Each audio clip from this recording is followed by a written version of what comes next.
Good evening. I'm Ed Bishop of Webster University, and this is Reality Now, the program that lets you look beneath the surface of journalism and the news. When Barack Obama was elected president in 2008, most Americans, both Republicans and Democrats, were pretty proud of themselves. Despite the nation's horrendous history of racism, it had just elected a black man to the highest office in the country. Also, pollsters had reassured us that the pre-election numbers hadn't been skewed by the so-called Bradley effect, where white voters in large numbers tell pollsters they will vote for a black person but then don't. Anyway, according to the polls, it looked like race wouldn't stop those Americans who wanted to give the Democratic candidate a chance. In fact, about 43% of white Americans voted for Obama. Now, though, after deeper analysis, it turns out that at least 5% of white voters who would have otherwise voted for a Democrat voted for the Republican candidate simply because Obama was black. In other words, the pollsters say now Obama's large margin of victory would have been a landslide if he had been white. Our guest tonight will explain why this change in thinking amongst pollsters took place. He's Terry Jones, professor of political science at the University of Missouri St. Louis and a nationally known pollster. We'll also talk to Terry about other poll findings and about his book and why St. Louis has so many governmental divisions. Terry, welcome back to Reality Now. Always good to be here. So tell us, what changed in pollsters' thinking? When last we talked, we were both pretty proud of the country for having elected a black man. And now it turns out that at least 5% of the vote that might have gone his way didn't go his way because of race. That's the result of a very detailed, very intricate, and very expensive study done by a group of researchers, primarily from Stanford University, but also including a social psychologist from the University of North Carolina, Chapel Hill. And that study First of all, we need to take a step back. Trying to measure how racially biased an individual is very difficult in this day and age because most respondents have learned what are the socially desirable or socially respectful responses. So the more overt, would you vote for an African American if he were well qualified for president, no longer is going to yield interesting or intriguing or accurate findings. These researchers used one fairly new and one very new way of measuring racial predispositions among whites. The fairly new is a thing called the symbolic racism scale. It's a series of 8 questions. Give a couple examples. One is the analogy, well, Irish and Italians made it on their own. White African Americans should too. Of course, that's a false analogy. Irish and Italians were not slaves, were not enslaved. A question of, well, blacks are getting more than they deserve. Do you agree or disagree with that? Is another example of a symbolic racism question. So they used those questions. This is in a carefully designed, conducted survey in the fall of 2008. Then they used a new instrument or new technique and took advantage of the fact that the survey was done over the Internet using a firm, Knowledge Networks, which has developed a representative sample of the Internet by first drawing through the standard techniques, a probability of the sample of the country, going to each one of those households and saying, would you be part of a Internet panel for the next few months?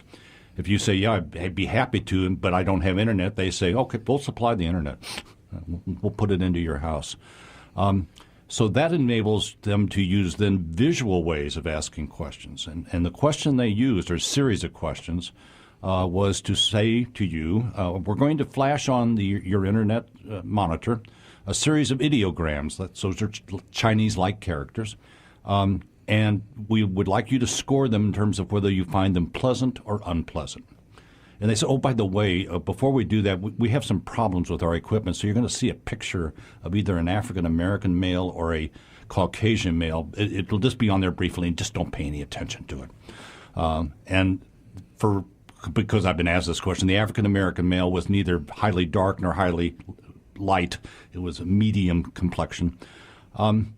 And obviously then if you randomly manipulate whether it's a white or a black before you score them as pleasant or unpleasant, you can see how you can measure racial predisposition that way. So if the black image appeared and people would have a tendency to see the ideograms that followed in a negative light, if a white person's picture appeared, they would have the tendency to score those ideograms in a positive light. And about half of Caucasians score them that have a predisposition to score a ideogram negatively if it's preceded by a flash picture of an African American male. That's fascinating. And this is good news for social scientists. When you looked at the scores on the symbolic racism scale and also on this new technique of measuring racism, they correlated highly, which you would want to happen to give you some more confidence in your ways of measuring. So that breakthrough, that ability to measure racism more subtly, was what enabled them to do then the more careful analysis. They also measured just about anything else you could think of that might affect your vote, your political party identification, your ideology, da-da-da-da-da-da. And then they put them all into one big equation and saw what unique, distinctive effect those scores on the racial variables had. And that's where you come up with the 5% of white Americans. For that 5%, it was the dominant factor. And that 5% was what number of voters? I mean, what are we talking about in the national election? I couldn't give you one. I think a good way of thinking about it, Ed, is it's 1 out of every 9 McCain voters. Wow, so that's a lot. That's a lot. So that's a significant part of his margin. Another way of looking at it is, and let me just make sure that everybody understands why we are calling those racially motivated voters. All of the other factors, such as ideology and political party identification, would have said these are individuals or people that would vote for the Democratic candidate.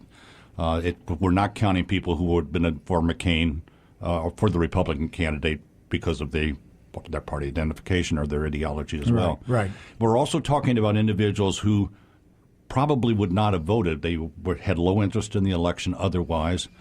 They have low education levels, but they voted instead of not voting. So we're putting those two numbers together, although the larger of the two are the ones that would have voted, but would have voted for the Democrat rather than Republican. I'm Ed Bishop, and we're talking to Professor Terry Jones of the University of Missouri St. Louis about the polls and now about the polls in the media.